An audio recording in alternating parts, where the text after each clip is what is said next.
आदरणीय श्री बाबूलाल मरांडी जी की आवाज का भी उन्हें सुनना, सदन के अंदर सुनने नहीं दिया जा रहा है। राज्य के प्रथम मुख्यमंत्री के विचार 1932 जैसे खतियान पर विचार, उसको भी योजनाबद्ध तरीका से उसको दमनकारी कृत्य के तहत उसको दबा दिया जा रहा है। जो युवा आज सड़क पर है, ये बीजेपी का ही देन है। हमारे देश को आजाद हुए 76 साल हो गए, लेकिन कई चीजों में हमको अभी आजादी नहीं मिली। जैसे कि सरकारी दफ्तरों में दुश्वारियां, परेशानियां, बदइंतजामियां। हमने आजादी की जंग इसलिए लड़ी थी ताकि हमारी आने वाली पीढ़ियों की जिंदगी आसान हो सके, ना कि इसलिए कि वो जगह जगह पर सरकारी दफ्तरों में धक्के खाएं, परेशानियों का सामना करना पड़े। शहीद आजम सरदार भगत सिंह जी के सपनों को साकार करने के लिए पंजाब सरकार ने फैसला किया है कि पंजाब के लोगों को अब सरकारी दफ्तरों के चक्कर नहीं लगाने पड़ेंगे, बल्कि सरकारी दफ्तर खुद चल के लोगों के घर पर आएंगे। अब सरकारी दफ्तरों के चक्कर काटने की जरूरत नहीं, बस डायल करें 1076 और सरकारी सुविधाएं अपने घर पर ही पाएं। पंजाब की भगवंत मान सरकार आपके द्वार। इसलिए हम लोगों ने उसको संशोधन कर रहे हैं। आने वाला समय देखिएगा कि जुआ पक्ष में रहे। झारखंड विधानसभा शीतकालीन सत्र के 5वें दिन भाजपा के विधायकों ने नियोजन नीति स्पष्ट करो और सरकार की युवा विरोधी नीति को लेकर सदन के बाहर जमकर प्रदर्शन किया। इस दौरान धरने पर बैठे भाजपा विधायक अनंत ओझा ने कहा कि सदन में बाबूलाल मरांडी की आवाज को दबाने का काम किया जा रहा है, इसलिए इस सरकार की दमनकारी कृत्य के खिलाफ, युवाओं के रोजगार और राज्य की गिरती हुई विधि व्यवस्था के खिलाफ हम लोग सदन के अंदर और सदन के बाहर प्रतिकार करेंगे। लाने से लेकर के और पार्टी लाइन पर हमारे वरिष्ठ नेता, राज्य के प्रथम मुख्यमंत्री आदरणीय श्री बाबूलाल मरांडी जी की आवाज का भी उन्हें सुनना, सदन के अंदर सुनने नहीं दिया जा रहा है। और राज्य के प्रथम मुख्यमंत्री के विचार 1932 जैसे खतियान पर विचार, उसको भी योजनाबद्ध तरीका से उसको दमनकारी कृत्य के तहत उसको दबा दिया जा रहा है। तो निश्चित रूप से ये सरकार की दमनकारी कृत्य के खिलाफ, युवाओं के रोजगार के सवाल पर, गिरती हुई विधि व्यवस्था के खिलाफ को लेकर के और सत्ता संरक्षण में जो भ्रष्टाचार का खेल चल रहा है, उसको लेकर के हम लोग सदन के अंदर और सदन के बाहर प्रतिकार करेंगे। इधर भाजपा प्रदेश अध्यक्ष बाबूलाल मरांडी ने बुधवार को स्थानीय और नियोजन नीति पर राज्य सरकार द्वारा सदन में पेश किए गए बिल पर बोलने नहीं देने पर विधानसभा अध्यक्ष के निर्णय को दुर्भावना से प्रेरित बताया है। बाबूलाल मरांडी ने कहा कि इस संबंध में मुझे 2 शब्द भी बोलने नहीं देना सदन के एक वरिष्ठ सदस्य के प्रति अपमान है। सभा के अध्यक्ष के प्रति मैं तो पार्लियामेंट में भी रहा हूं और वहां भी मैंने देखा है कि अगर कोई सीनियर सांसद होते हैं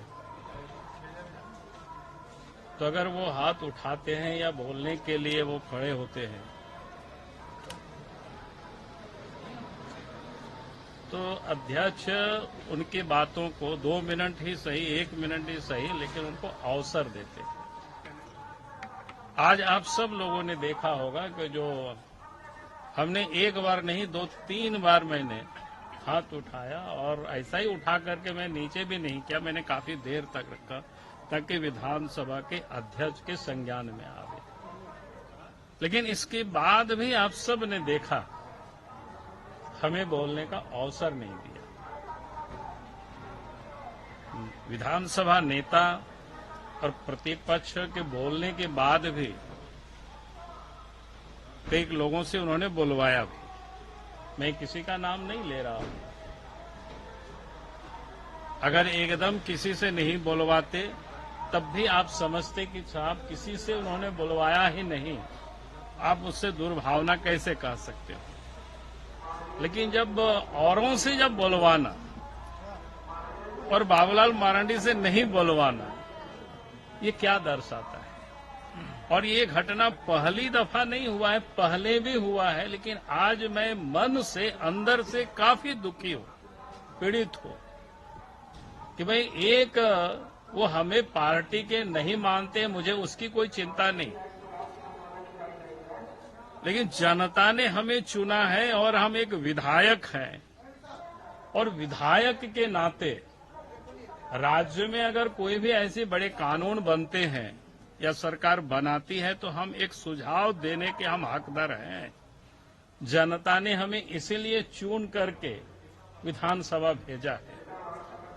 लेकिन झारखंड की जनता की भावनाओं के साथ जुड़ा हुआ मुद्दा और जिस पर मैंने 2-3 बार हाथ हमने उठाया, आप सब लोग क्लिप उसको देख लेंगे, और इसके बाद भी अध्यक्ष जी ने बिल्कुल इग्नोर करना, नजरअंदाज करना, ये अपमानजनक है।